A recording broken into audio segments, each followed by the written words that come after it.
Hello, hello, everyone.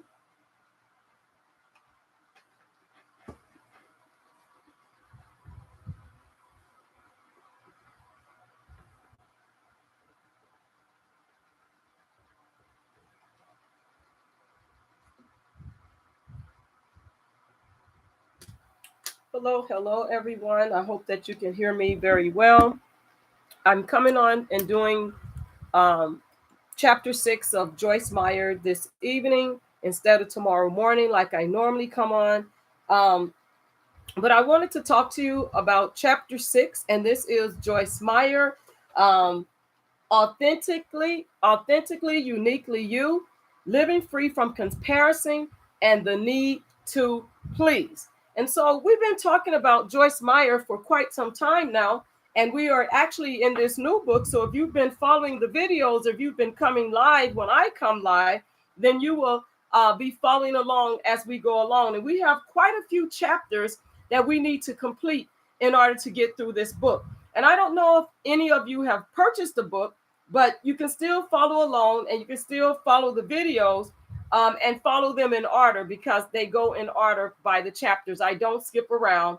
I go with the chapters. Give me a moment here. Okay. So I go with the chapters and I follow the chapters. And so if at first you don't succeed, you are normal. And Robert F. Kennedy, he says only those who dare to fail greatly can ever achieve greatly. So if you're failing greatly, eventually you will achieve greatly. And so Joyce Myers is talking to us and she's letting us know that we ought to embrace ourselves and approve of ourselves when we succeed. But even when we fail, we still need to embrace ourselves and approve ourselves. So we can easily embrace and approve of ourselves when we succeed. But what about when we fail? Because a lot of times when we succeed, we embrace ourselves, we approve of ourselves, we pat ourselves on the back, we're all happy and we're excited when we are succeeding. But what happens when we fail? Well, when we try something and it doesn't work, we are still supposed to embrace ourselves and approve of ourselves. Just because we tried something the first time and it didn't work doesn't mean that we need to disapprove of ourselves. It doesn't mean that we should not embrace ourselves. That's when we should embrace ourselves and approve of ourselves even more because it tells us that we are normal. We are normal. And anybody that thinks that they're not normal when they don't always succeed, that's not a true statement. And if people have treated you that way, I'm sorry that they have, because none of us are perfect. We make mistakes. So we're not always going to succeed the very first time. But if we keep at it, if we embrace ourselves and we embrace those failures and we look at them and we study them and we see where we went wrong, and then we can come back and approve ourselves to do better so that we can succeed. And we shouldn't give up on ourselves. So if not, then because if we give up on ourselves, then we will never enjoy emotional stability, because our opinion of ourselves will change based on how well we are or not doing each day. And so sometimes our failure is based on how well we do and how we think of ourselves. So we don't want to look at ourselves as failures. We want to look at ourselves to embrace and to approve ourselves. And so there are some people who have accomplished great things. But guess what? They have failed many times on their way to success. How many of you know, or maybe even yourself, have failed on your way to success? Um, and there's various sources. There's various sources. Thomas Edison, I can use him as an example. He failed on his way to success. Uh, and I'm sure that you've read many times the 1,000 attempts for him to invent the light bulb, and he failed many times, failed repeatedly before he succeeded. And um, Thomas Edison, when you think about it, he was remembered for his success, right? No one talks about his failures and how many attempts it took him to develop that light bulb, right? They just remember his success. But I bet you if he was alive today to tell it, he could tell you how many times he failed before he succeeded. And we have to remember sometimes, our failure in order to be thankful for our success and remember our story and our attempts and how we got there, to share it with other people, especially if we want to inspire other people to continue to push on and to push through when we're not succeeding, or we feel like we're losing out and we're not getting where we want to be, where we think we should be. And so sometimes our mistakes can be turned into something useful. Now, think about this. Ivory soap was not supposed to float, but because of manufacturing error, it did. The ivory soap, if anybody knows, that it floated. Now, that mistake became its greatest selling point, ivory soap. And the material used to manufacture Kleenex tissues was originally invented as a gas mask filter during World War I. And then it later failed as a cold cream remover, but finally hit upon success when it was repackaged as a disposable handkerchief. If anybody knows that the Kleenex came back to be a disposable handkerchief. And now Americans buy nearly, 200 billion tissues a year. And we use tissues for many, many things: to clean our hands, to dry our hands, to clean our faces, perspiration, to blow our nose, to clean our lips off and put on new lipstick, clean our ears out. We use Kleenexes for so many different things, even to clean up spills when we don't have paper towels. Kleenexes for every single thing, pretty much. If you're doing your nails and you use Kleenexes to clean the excess nail polish, we use Kleenexes for a lot of things. And so I can appreciate these stories and have included them because I want to share these with you. And Joyce Meyer wants to share them with you, because there are stories that we actually should be able to appreciate, and it reminds us of the way God has taken many of our mistakes and turned them into life lessons and illustrations that we can use to teach other people. And you might be saying, well, what does this message have to do? But we're going to get there. We're going to get there. If you're following along, you will understand where I'm going with this message. And the thing is that we've made many people a great deal of mistakes, and from watching the mistakes of others. But we all make mistakes. See, that's the thing. None of us is perfect. So we all make mistakes. But guess what? And at times we fail at what we try to do. We do. We fail at what we try to do. But God can make miracles out of our mistakes. Do you believe that God can make miracles out of your mistakes? See, the way we react to failures, when we fail at something, it's the way we react. See, if we react all like, bratty and start crying and throwing tantrums and get disappointed and never going to work on it again and give up on yourselves, then guess what? You fail at it. But God can make miracles out of mistakes if you allow God to intervene on your mistakes that you have made. Hand your mistakes over to God and he can turn them into miracles. Let me say that again. Hand your mistakes over to God and he can turn your mistakes into miracles. And see, the way we react to failures, that is much more important than the failures themselves. It's how we react to failures are much more important than the failure itself. And 80 to 90% of all product launches fail before they even get to where they on the assembly line or wherever, before they even get to where, somebody to even look at them. They have like these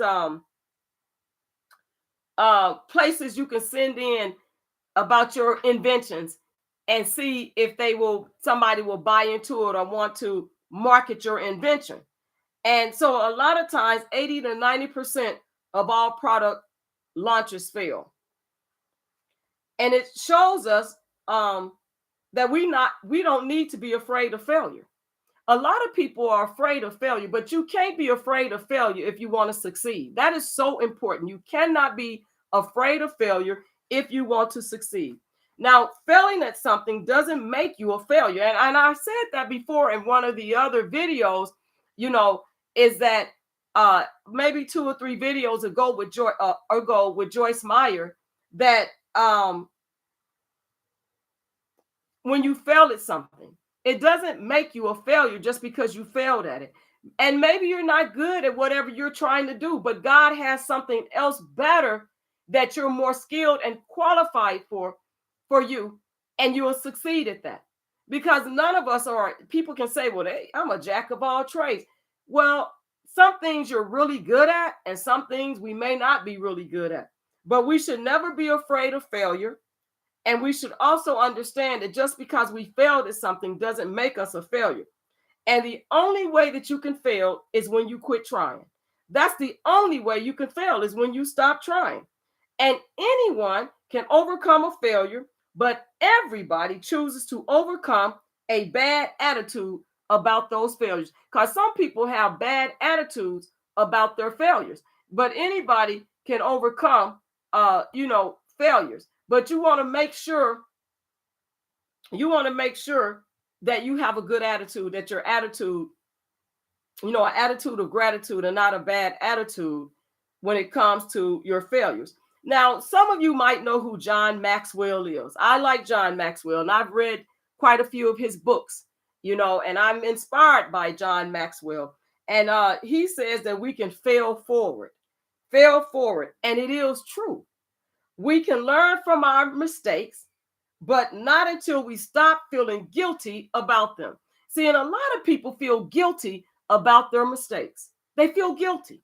But we have to be able to forgive ourselves and ask God to forgive us. Because if we never forgive ourselves, then guess what? We are going to continue to fail going forward. And so our mistakes bother us. And this is so important for you to understand this. Our mistakes bother us a lot more than they bother God. Let me say that again. Our mistakes tend to bother us as humans a lot more than they bother God, because he knew that we would make mistakes before he ever created us. And that's so important. That's a profound statement, that God knew that we would make mistakes before he even created us. And that's why our mistakes bother us more than they bother God. See, God created us. He did. And so he knows about us. He knows every single thing about us. So he knows that failure isn't final, and it's not fatal. Failure is not fatal, and it's not final. It is part of the human condition. To fail and to make mistakes is part of the human condition. And if you make mistakes, you are normal. And most of us do make mistakes. We are normal making mistakes. And if we made no mistakes, guess what? Maybe you can answer that before I answer, before I give you the answer. We wouldn't need Jesus, right? If we didn't make mistakes, we would not need Jesus. We wouldn't need Jesus. So God uses people who fail. Now, God always uses people that fail, okay? And as long as we are willing to get back up after we fall down, God will keep working with us until we have success. But we have to be willing to get back up once we fall down. Once we fail, we got to be willing to get back up. We should not be wallowing in the mud and wallowing and having tantrums and flapping our arms and feet on our beds and crying, or laying on the floor, just waddling, crying in the carpet or the tile floor, whatever it may be, or your hardwood floors. We have to be willing to get back up when we fail. When we make a mistake, we have to be willing to get back up. And God's word states that a righteous person falls down 7 times, and gets up again. Proverbs 24:16. A righteous person falls down 7 times and gets back up again. Proverbs 24:16. And it says, I'm way past 7 times, and I'm very glad that God is merciful. And you know what? Let's go to Proverbs 24:16. You know what? I'm way past it too, because we have made mistakes along the way, and we have gotten back up. And some people have chosen not to get back up, but we have got to get back up when we make mistakes. And so 24:16 out of Proverbs says, and I'm reading from the King James Version, for a just man felleth 7 times and riseth up again, but the wicked shall fall into mischief. And see, let me say something about this. When adversity, trials, and setbacks occur in the lives of the righteous, they will bounce back because God's grace lifts them up. See, God's grace will lift us up when we fall down as righteous people. But God does not guarantee us trouble-free lives. We will not have trouble-free lives. God did not promise us trouble-free lives, but he promised us that he would be with us. He does promise to sustain us no matter what happens. God promises to sustain us. He promises that. And we are troubled on every side, yet not distressed. We are perplexed, but not in despair. Persecuted, but not forsaken. Cast down, but not destroyed. Okay? So the Bible is filled with stories of people who failed miserably. And there's a lot of people in the Bible that failed miserably, and they ended up being used by God greatly. So what about the prophet Elijah? He failed, but guess what? God used him. He experienced great victories, but he also struggled with deep depression. He also struggled. And there's a lot of people that are successful, but they struggle with deep depression. And you will never know it unless they share their story, or when they go on, to glory and their story comes out, or somebody writes a biography about them or whatnot, then you might find out that they struggle with depression or bipolar, or PTSD, whatever it may be. And they could be successful. See, Elijah was a prophet, and he prophesied that there would be no rain for several years, and there was not. Ain't that something? And after 3 dry years, God told him to present himself to King Ahab, and when he did, he would send rain.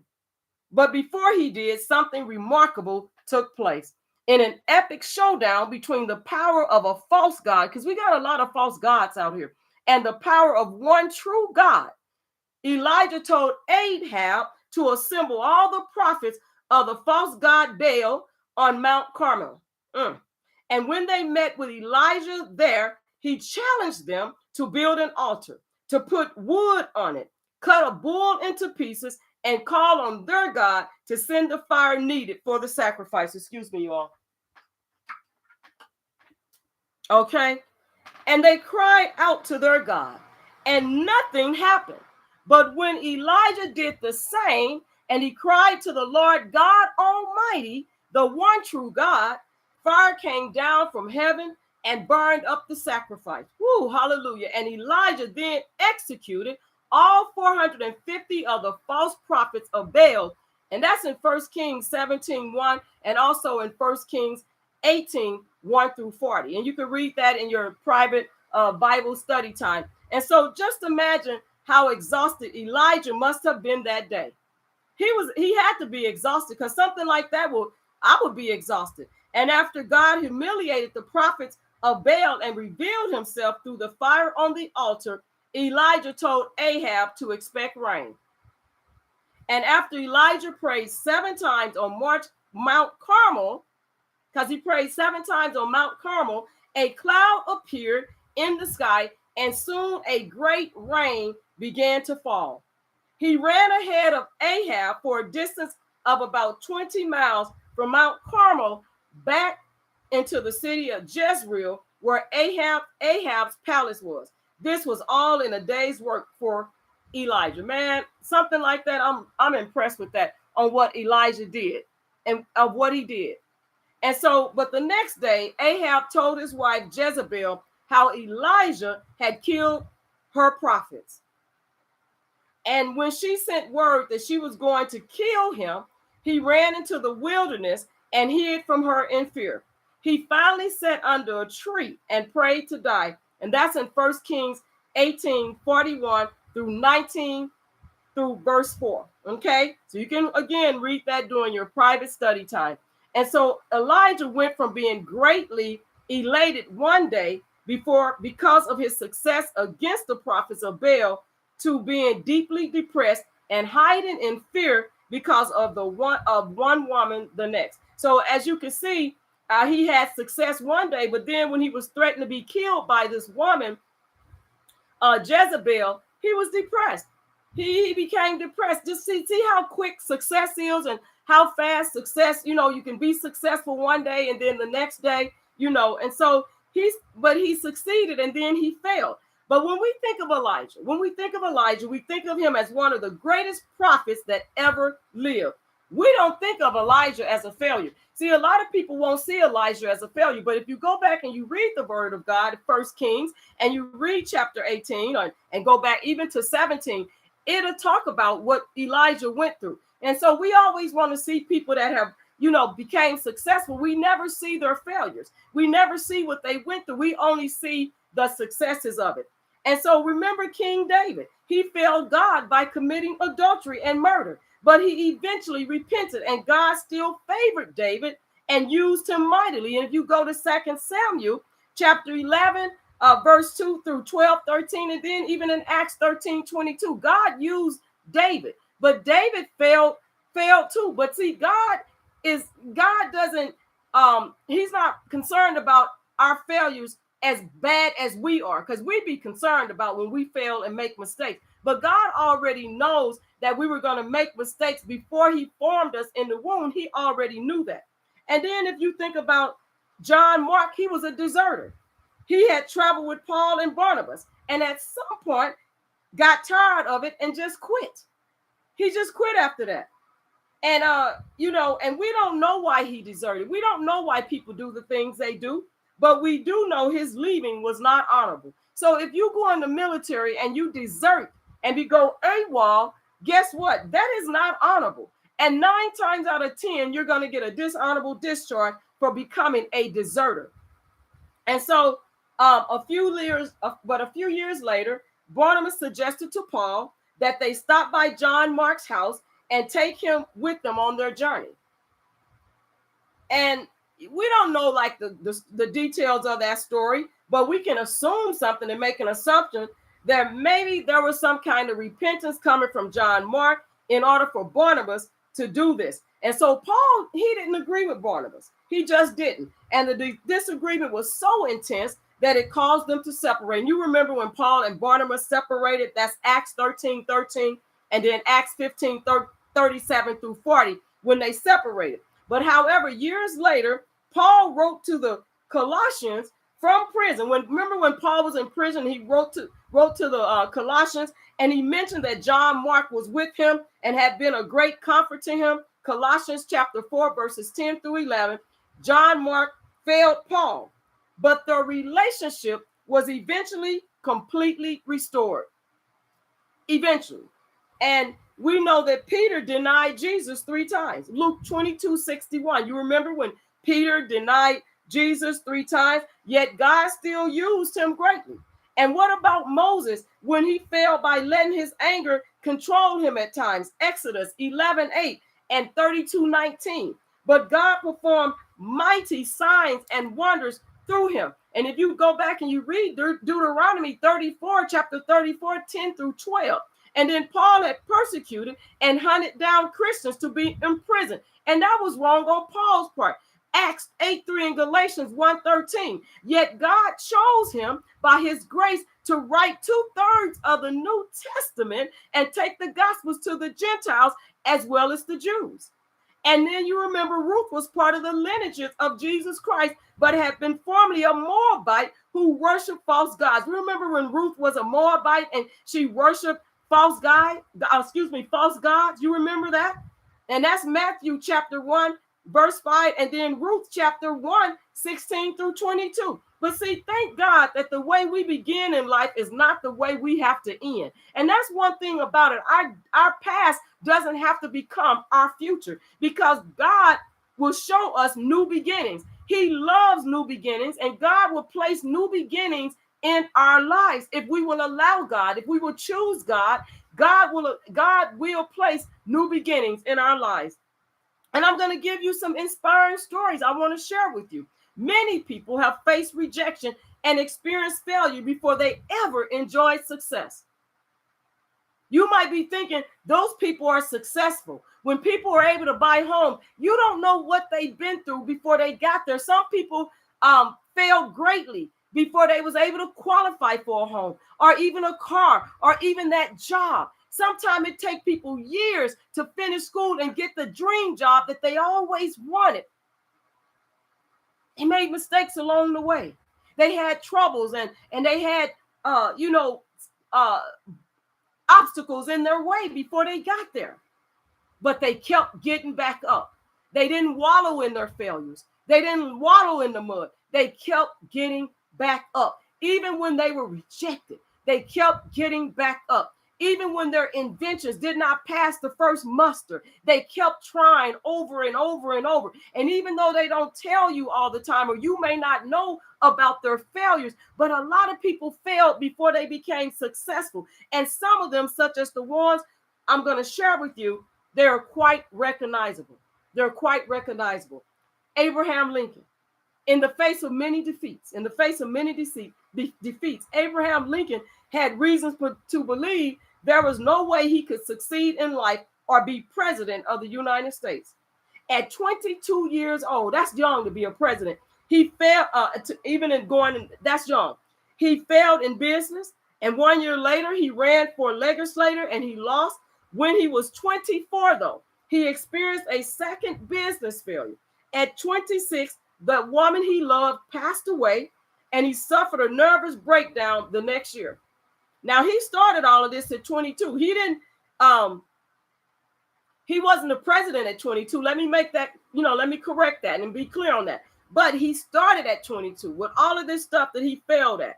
And then when he was 29, he lost another political race. And at 34, he made an unsuccessful run for Congress.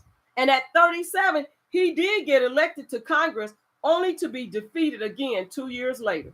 And at 46, he lost his bid for the Senate. And the next year, he failed in his attempt to become vice president. When he was 49, he was defeated for the Senate again. He had 4 sons, but only one lived to adulthood. And that's got to be hard when your children pass away before you. But at 51 years of age, Abraham Lincoln was elected president of the United States, and he successfully led the country through one of its most difficult periods. Many people would have said, no way, but not Lincoln. He never gave up. And then think about Walt Disney. One of the most creative geniuses of the 20th century was once fired from a newspaper because he was told he lacked creativity. See, his creativity wasn't what they wanted. But that doesn't mean that he wasn't going to be successful, because remember what I said in my last video, God is the qualifier. See, people can tell you you're not qualified, but God can qualify you because God is who he say he is. So that man may tell you you're not qualified for this job, but God can qualify you for another job. See, that's how good God is. That's why we can't put our trust in man, and we got to put our trust in God. And see, they told him he lacked creativity.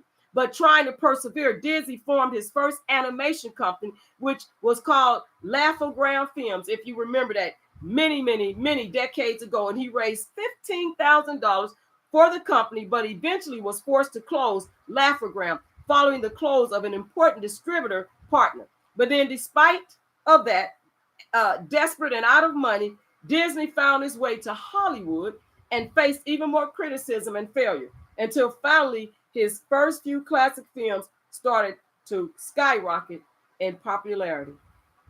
And then look at Milton Hershey. Most of us have tried Hershey chocolates, right?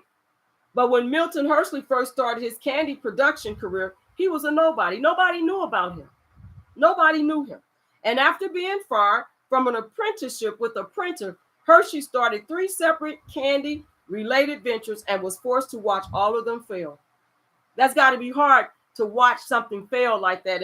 And you got 3 things going, and neither one of them can pass muster. But in one last attempt, Hershey founded the Lancaster Caramel Company and started seeing enormous results. Believing in his vision for milk chocolate for the masses, he eventually founded the Hershey Company and established a well-known name in the industry. See, these stories, they should encourage you to draw inspiration the next time you experience failure, no matter the scale.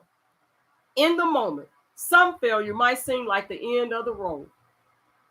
But remember, there is countless successful men and women in the world today who are enjoying success only because they decided to push past the inevitable bleakness of failure. You have to push past failure.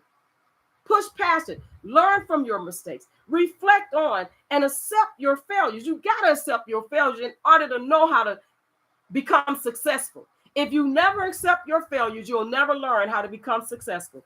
And so you got to revisit your passion. If that's your passion, revisit it. Take some time to reflect and keep pursuing your goals no matter what. See, these few stories that I've shared with you are among the thousands upon thousands of accounts of people who refused to give up and overcame failure to become extremely successful. And see, you can do the same.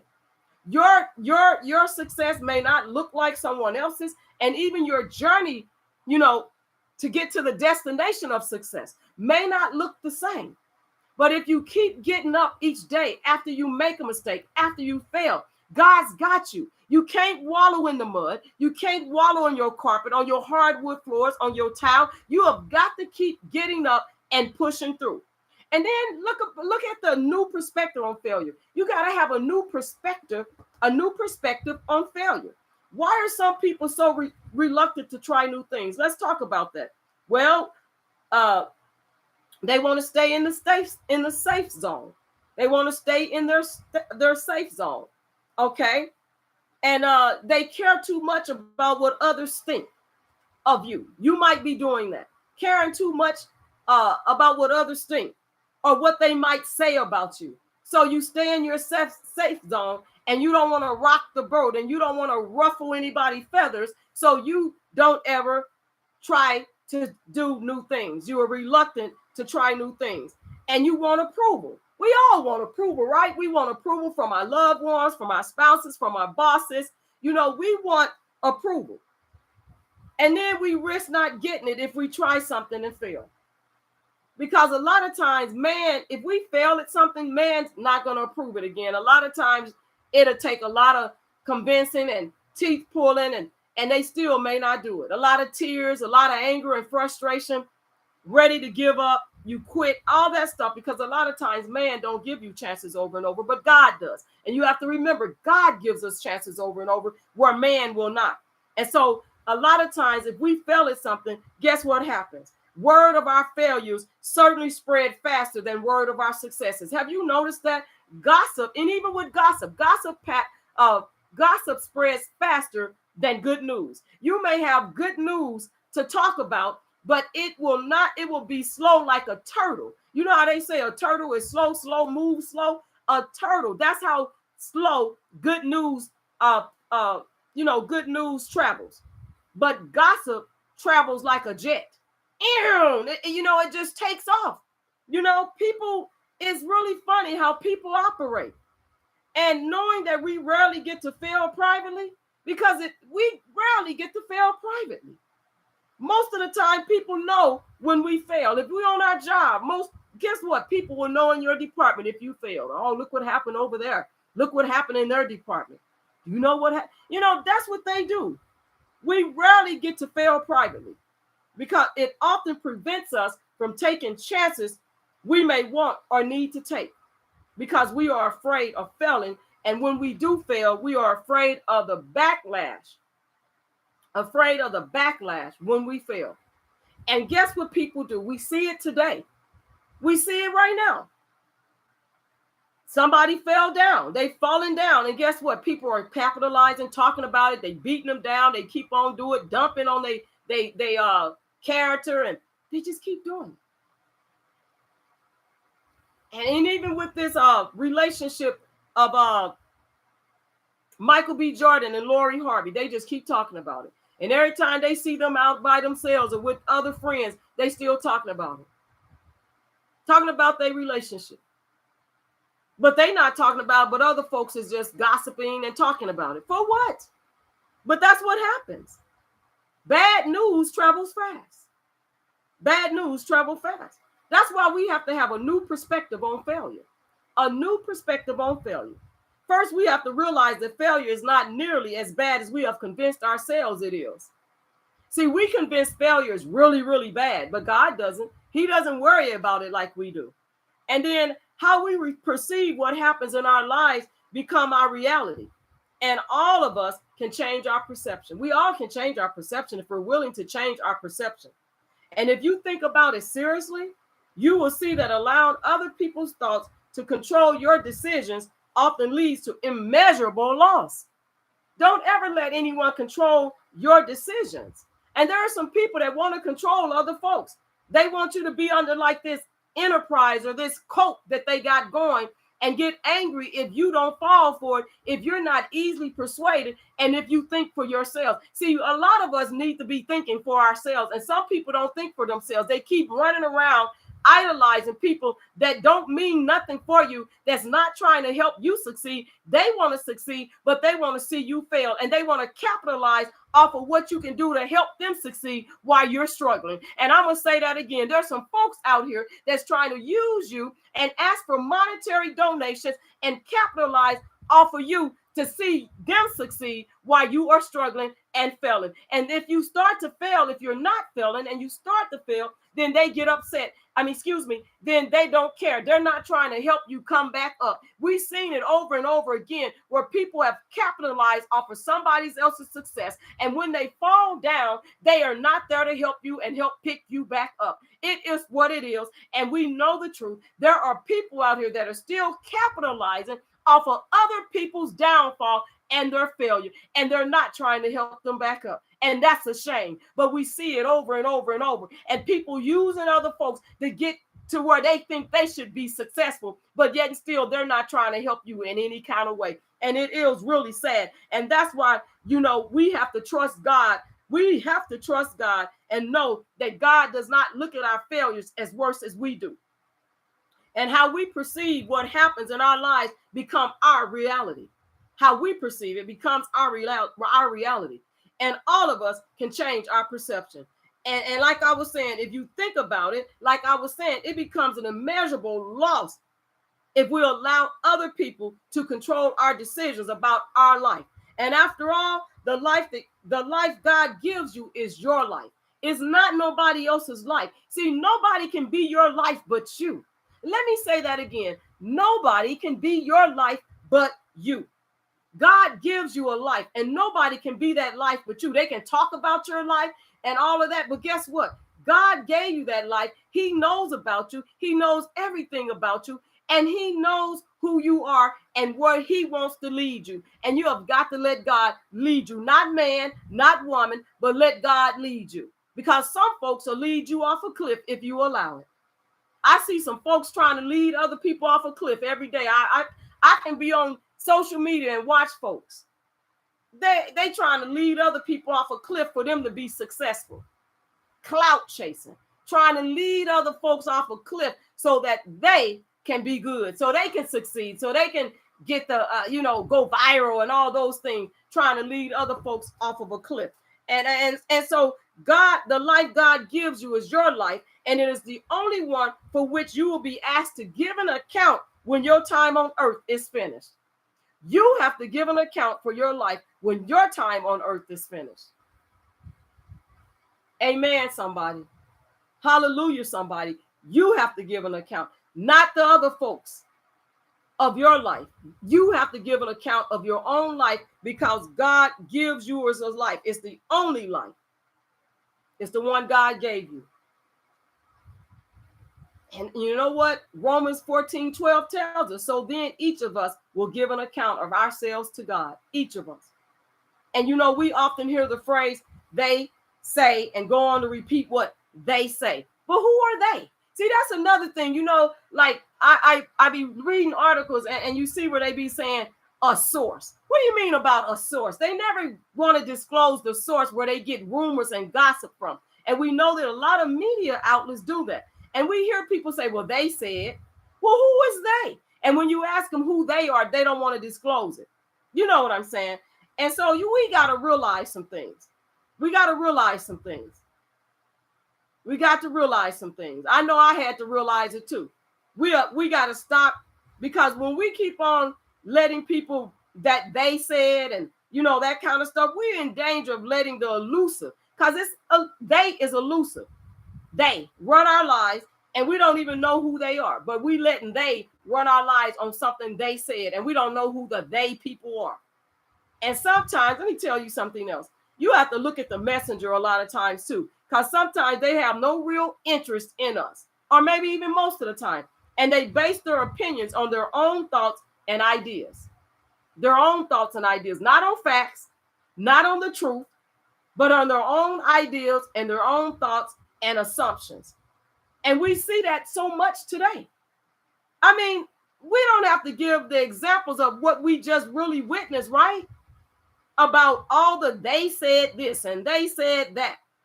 And they're basing their opinions on their own thoughts and ideas instead of on facts and the truth. And if you try to lead them to the truth, they don't want to hear it.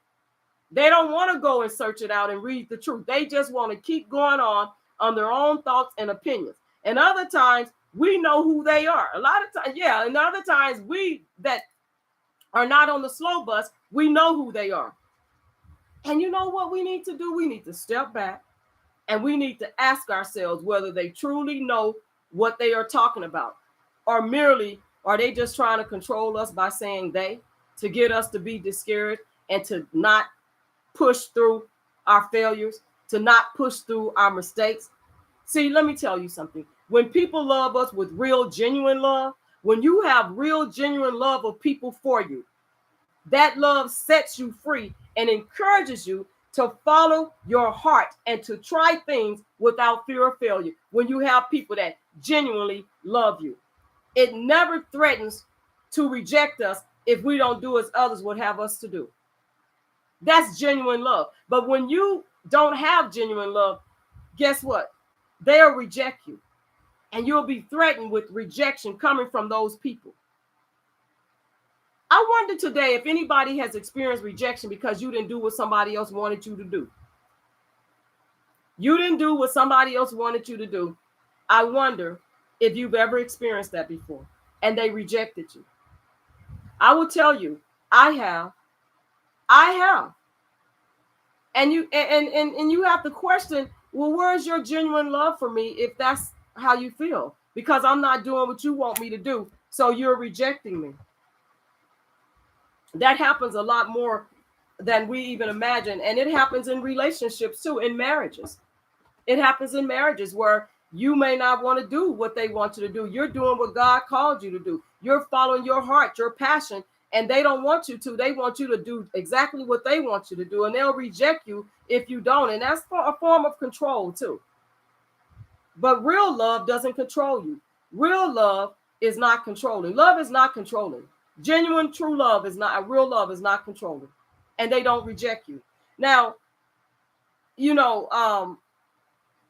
I know that we failed at a lot of things, and we can go back to our childhood, when we were trying to learn to do things, and it wasn't easy then, but it may be quite easy now.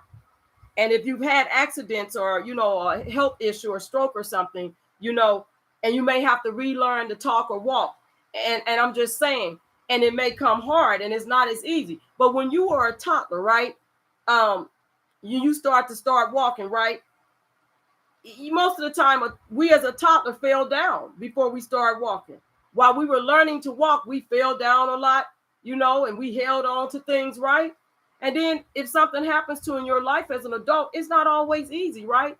Now, right now you may be walking around. It's easy to get up and walk and you take it for granted. But if something happens to a loved one or to yourself where you have to learn to re-walk again or to re-speak, or to learn how to talk again, it's not easy. And as a toddler, it wasn't easy. But now, you can get up and you can walk. And what about riding a bike? How many times did you fall off your bike before you actually got good with riding and learning how to balance yourself on a bike and hold yourself up and not fall? And when you learn to roller skate, did you fall down a few times? Some people are still falling down with roller skating, rollerblading or roller skating. I can do both, thank God. I taught myself how to rollerblade, because may not be easy for everybody to rollerblade. And you got to hold your balance. You have to know how to use your brakes on those rollerblades, because I've actually failed a couple of times, but I still got back up. And matter of fact, a couple of summers ago, I fell outside. I don't know. I was coming down my driveway. My driveway comes down like this. Some driveways they're not flat. They come down because, you have water has to drain, right? And here I was, like, just not paying attention, flew out my driveway and just flipped up and fell. And it was like, oh, that kind of hurt. But then I got back up and my neighbors, they was out there. They didn't laugh. They was like, oh, are you okay? I'm fine. And kept on rollerblading. Got myself back up. and went on about my business. I checked myself when I got back home. But all I'm saying is that if we don't get back up, then we fail. But if we get back up and keep trying, eventually we will succeed. We will be successful at it. And what about your driver's test? Did you pass it the first time you took it, or did you fail at it? Some people failed at their first driver's test, but they took it again and they passed it. Excuse me. And what about when you write a text or email or an article? Do you have to correct your grammar, mistakes? What about it? Is your email or text message or letter, is it perfect the first time? A lot of times you have to go back and check your grammatical errors, right? Make sure your spelling is good. See, those are simple failures that we know those are common. And we don't mind those. Most of us don't, because we know other people have made them too. But like if we fail at trying to do something unique, something different or unique, something people would not expect us to do, we become more careful because we don't want to fail. We don't want to backlash or failure. And being careful, yeah, it's wise. We should be careful. It's a smart thing to do. But it can become, devastating or traumatic. It can become devastating or traumatic, and it can turn into fear. And that fear can prevent us from taking action. And we shouldn't be walking around fearful of things that we really want to do and things that we are passionate about. So you owe it to yourself to be the best version you can be of yourself. And so I have some questions for you, about 4 questions I want you to consider. Consider these questions. And we're almost done. We're almost done. But consider these questions. What is it that you want to do with or in your life that you have not yet done? That's number 1. That's one of the questions. Number 2, do you love your work? Or would you really like to try something else? Number 3, do you love your life? Or do you waste your time wishing you had someone else's existence? And there are some people out here that wish they were somebody else. Oh my God. And some people are so envious of other people that they are willing to destroy somebody else's life because they could not be like them or make it like them. Just envious of them. And are you tired of hearing other people's stories of the adventures that they have had? And do you long for adventures of your own? Those adventures won't come to you. You must choose them. And then number 4, number 4, because the third one had 2 to 3 questions, but this is the 4th one.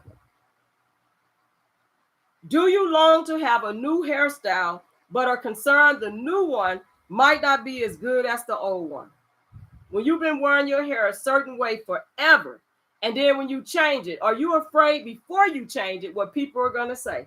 And do you have to be convinced to try a new style by your hairdresser? And then are you concerned about what people are going to think of that new hairstyle that you've been wearing for years? Because you know how people do at work. You change your hairstyle and here they come. Oh, you changed your hair. It's like, well, why is my hair so important to somebody else at work? But that's it. And you will never find out unless you step out and try it, right? But what if your friends don't like it? But what if you do like it and they don't like it? Will you go back to wearing the same hairstyle, or will you walk in it and say, you know what? I love this hairstyle and I'm happy with my new hairstyle? Or what if you don't like your hairstyle? Will you go back to the old hairstyle, or will you change something else, come up with a new hairstyle? See, all this what ifs. And you know what that does? It stops us from following our heart desires with all these what ifs. And you know what we got to do? It's time for us to stop. It's time for us to stop that and to start living the life that you desire to live. You got to start living the life that you desire to live. Live the life that you desire to live. Live the life that you desire to live. And then there's 8 ways to develop a new mindset. So I'm going to talk to you about these 8 ways. I'm going to share them with you and we'll be done. Because you know what? Getting a new perspective requires a new way of thinking about yourself and your life. It actually does. And so here are 8 suggestions to help you develop a new mindset. 8 suggestions, okay? Let go of perfection. Because you know what? No one is perfect except Jesus. So let go of perfection. We can have a perfect heart towards Jesus, but our performance will always be flawed to some degree because we are human. See, we will never be perfect because we are human. We will have flaws because we are human. We will have blemishes because we are human. We will be imperfect. There are some imperfections that we will have because we are not Jesus. We are not perfect, but we can have a perfect heart. And see, there are some people out here that, you know, they say they perfectionists, you know, and those are the people that will annoy you and frustrate themselves and everyone around them with their obsessive attention to details most people don't even see. There are details that most people don't even see, and it becomes nitpicking.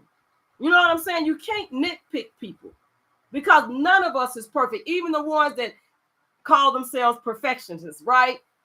And they frequently fear failure and often live small lives because they spend excessive amounts of time on their failures instead of letting them go and pressing on to success. That's very interesting. I need to hear this because we all need to be reminded of this. And then you got to get to know yourself. Truly knowing yourself. Get to know yourself truthfully, not in a fallacy or delusional. Get to know yourself truthfully. Stand in the mirror and look at yourself. Ask God to show you who you are, and he will. You can't just simply believe what other people say about you. You'll never get anywhere if you're listening to people all the time, what they say about you. See, truly know yourself, because it's a key to both authentic living and to personal fulfillment. If you're sitting up there listening to what people say about you and it's not all, you do not know you will never be happy if you sit there and let people always tell you about yourself. Learn to know who you are so you can walk in confidence, walk in high self-esteem. And when you do that by knowing who you are, it will be hard for you to sit there and be depressed about what other people are saying about you. And if you want to know yourself better, consider these questions. I'm going to share these questions with you. First of all, you got to ask yourself, what do you want out of life? What do you want out of life? Number 2, what would you pursue or enjoy if you were not concerned at all about what others would think or say about you? And number 3, have you tried to like others for so long that you have lost sight of what you want? Have you tried to be like others? Have you tried to be like others for so long that you have lost sight of what you want? Because there are people out there that are trying to be like somebody else, and they have lost sight of what they really want out of life. And if so, you can recapture your dreams. You can recapture those dreams by reflecting and going back and letting go of the obsession of other people. Because there are some people out here that are just obsessed with other people, where they have lost sight of reality. And they have people following them, when these people don't need to follow folks that have lost sight of reality. And they're living in a delusional world. And they just keep making up stories and lies to keep getting you to follow them. And they got you believing their lies. And they've lost sight of who they really are and lost sight of what they want out of life. So they live in a delusional world. It's not good. And then number 3, allow yourself to be vulnerable. This is the third way to develop a new mindset, is to allow yourself to be vulnerable. Take a chance on revealing the real you. Be vulnerable to yourself. And know that if you are rejected, you will survive. A lot of people have never died from rejection. That's only if they have did something to unalive themselves or something like that. but most people have never died from rejection. Most people have never died from rejection. You will survive. And going against the norm, try something new, go against the norm. Facing disapproval, we know, can be terrifying. It can be, oh my God, it can be disappointing. But you cannot succeed unless you take a chance on failing. Unless you take a chance on failing. Then number four, we're talking about the 8 ways to develop a new mindset. Number 4, stop hiding.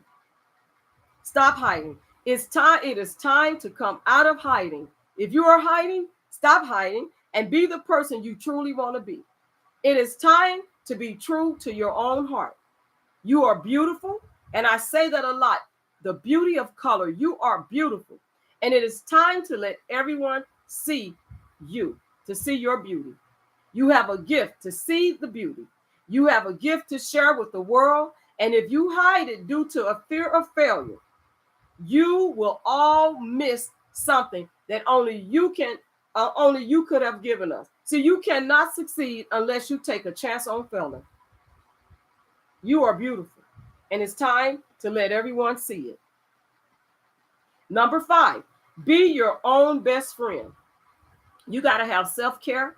You got to love on you, and you got to be your best friend. So that means you got to love you. Your flaws, blemishes, and imperfections, and mistakes and failures, all of that come with you, and you got to love on you. You got to approve you and embrace you, even with mistakes and failures. You have got to know that God loves you. He's not sitting around worrying about your mistakes and failures, because God knows who you are, and he knew you were going to make mistakes along the way. So you have got to be your best friend. Even if everybody else turned their back on you, be your best friend. And when folks, you got good friends, but still be your best friend. Even if you have good friends, still be your own best friend. Give yourself a hug and decide to be kind to yourself. Hug yourself. I love me. I'm my own best friend. So hug yourself. Remember that God has made you and that he doesn't make mistakes. See, God don't make mistakes. And if you like yourself, you don't have to be around people excessively because you enjoy spending time with yourself. That's one thing about people. You don't have to have a lot of friends, and you don't have to be around people all the time, other people. You can learn to be by yourself and enjoy yourself because you love you. See, you love me, so me. You know what I'm saying? Say it like that. You love me, so me. And so therefore, if you like yourself, you don't have to be around other people excessively. There's nothing wrong with spending time with other people. But when you embrace yourself and become your own best friend, and when you like yourself, you will enjoy spending time with yourself.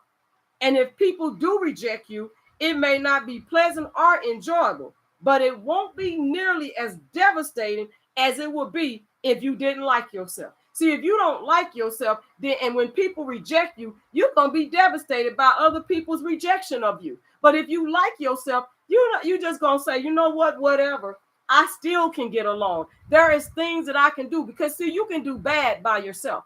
You don't need folks to tell you that you're going to make mistakes and fail. You already know it because God already knows it. So you have to love on you and hug you. Give yourself a big hug.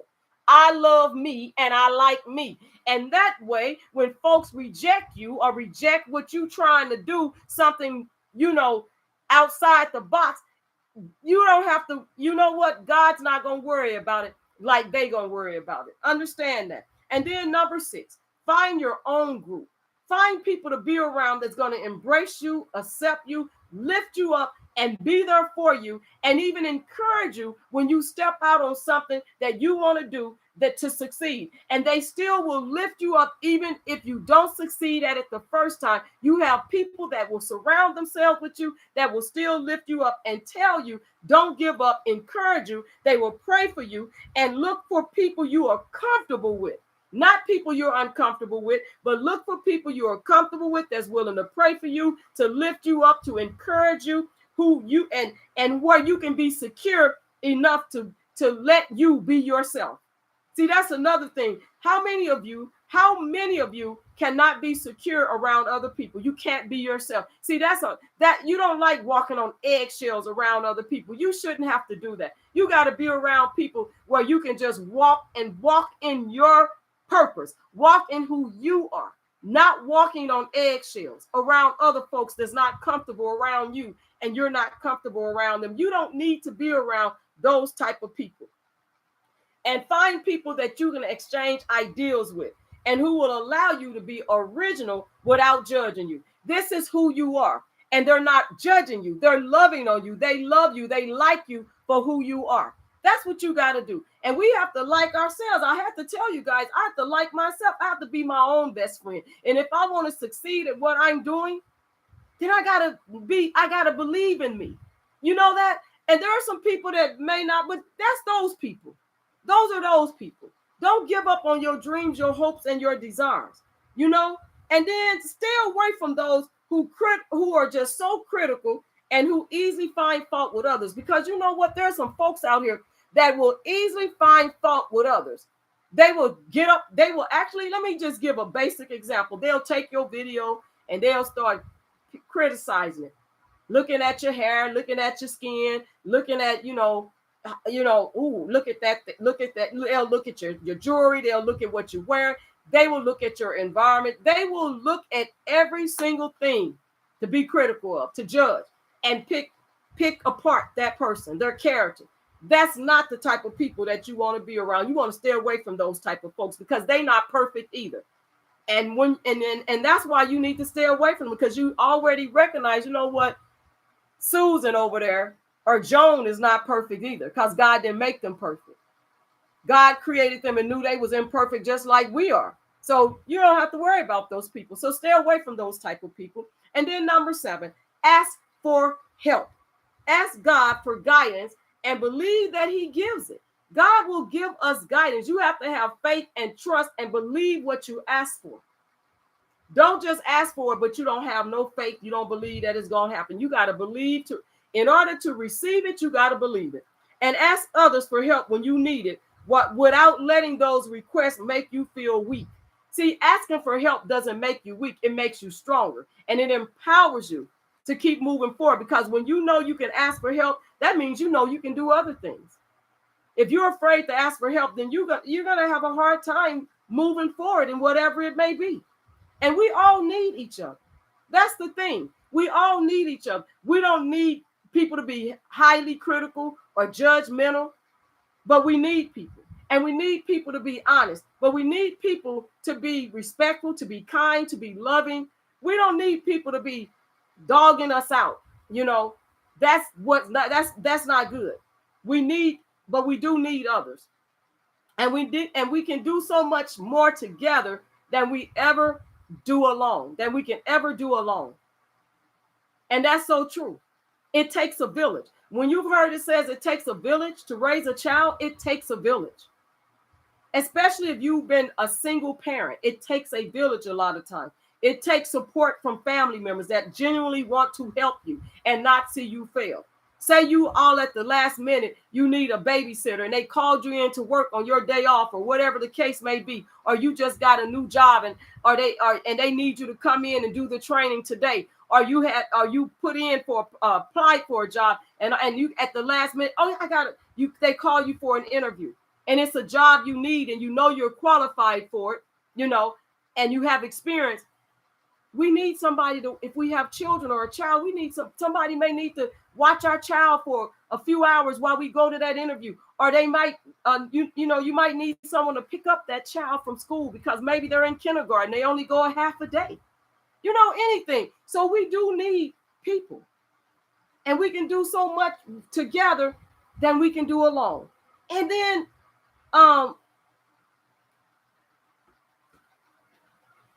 we just need to know that we have people around us that's willing to help us and they genuinely want to help us. Okay. And then number 8, the last one. We have doubts and we know that we have doubts. It comes to all of us. And I'm going to say this. Doubt doesn't give us good advice. That's not good advice to keep doubting. We keep doubting ourselves. It won't come with good advice. It does not offer good advice when we keep doubting ourselves. So we have to think very carefully and prayerfully about the decisions that we want to make. And then we got to stick with those decisions. Stick with them. And if you fall into the trap of self-doubt, you may end up being unsure about everything you want to do if you fall into that trap, of self-doubt. And if you make a decision and you lose your peace about it, guess what you need to do? Because you don't want to lose your peace about a decision that you made that did not work out. You want to slow down, regroup, and wait until you determine what is right. And stay prayerful. Because God will give it to you. God will give you discernment where you didn't have it, where you lacked it. Because see, a lot of times we need to ask God before we step out on stuff. If we do it and all of a sudden we're doing it and we're going and we never ask God and we make a mistake, don't lose it. Slow down. Hold your peace and say, God, I'm sorry I didn't consult you. And I need you to slow me down so I can regroup and rethink it. Because I need to know what is right, God. And then God guides us by peace. But our enemy, the devil, and you know I was going to bring that up sooner or later. The devil tries to guide you by fear and doubt. That's the devil. He wants to place fear and doubt in your mind and in your hearts. What did he do in the Garden of Eden? He placed doubt in their minds. He placed doubt. And that is never what God will ever do. That will never be his intentions, to place doubt in your mind and fear. He will never do that. And we never need to be walking in doubt and fear. But that's what the devil wants. Because remember, he's a father of lies and he's a manipulator. And that's what he wants. And he's just envious. He's just envious. And he's envious of God's people. You are a believer. And you're walking in the light. He's angry about that. He wants you to be in the dark stumbling. He would rather see you stumble when it's light outside. And then he gets a kick out of you stumbling even in the light. That's how the devil is. And that's how he works. So if you never give up, you will eventually find your sweet spot. Your sweet spot. And as you search for it, remember that failing at something doesn't make you a failure. It doesn't make you a failure. It does not make you a failure. And so I'm done. And, thank you so much. I know that, I didn't really have a chat, but you know what? God still wants this message to be heard from people. And so we're going to be in chapter 7 next week when I come on. What's right with you? And I hope that you can join in the chat this time. What's right with you? That is chapter 7, 2 Corinthians 5:21. If you get a chance to read 2 Corinthians chapter 5, verse 21, or read all of 2 Corinthians chapter 5. That's what I would like you to do. Take some time to read chapter 4, chapter 5, and chapter 6. But mainly 2 Corinthians chapter 5. And, study that, because this is the scripture. God made him who had no sin to be sin for us, so that in him we might become the righteousness of God. And that's not the King James translation, but it doesn't give me the actual translation. But anyway, I want you, and I don't want to guess at that translation. But anyway, 2 Corinthians chapter 5, verse 21. But again, take some time to read chapter 4, chapter 5, and chapter 6. And the name of chapter 7 is What's Right with You. And remember, we're going to continue to move forward in Authentically, Uniquely You. We're studying the book of Joyce Meyer, Living Free from Comparison and the Need to Please. Because we got to learn to stop trying to please others. We need to learn to love on ourselves and give ourselves a great big hug. A great big hug. And that's what we need to do. Love on ourselves, believe in ourselves, and know that God does not hold your mistakes against you like we hold them against us. God is not concerned about your mistakes like that, because he already knows that we're going to make mistakes, because he created us and he designed us for who we are. So I will see you next time. And don't forget that we are also in the book, A Cup of Hope, resting in the promises of God's faithfulness. And so we will steady, be moving forward with that. That will give you an opportunity to be inspired, encouraged as you get through your work weeks. And so I do appreciate each and every one of you for coming in. And if you have to go back and replay the video, slow it down, because there are some things that possibly can help you. You can share with others that can help other people. And so with that being said, don't forget to like the video. Don't forget to subscribe to the channel if you're not, and then share the video for somebody that need to hear an encouraging word. They need to hear that. So God bless you all on this evening. I usually come on, like I said, on Sunday mornings before I head out for worship. But I needed to come on this evening because I got things to do. And so guess what? God bless you all on today. And again, I love you. Be blessed, and stay safe out there. Be alert and stay safe out there. God bless you.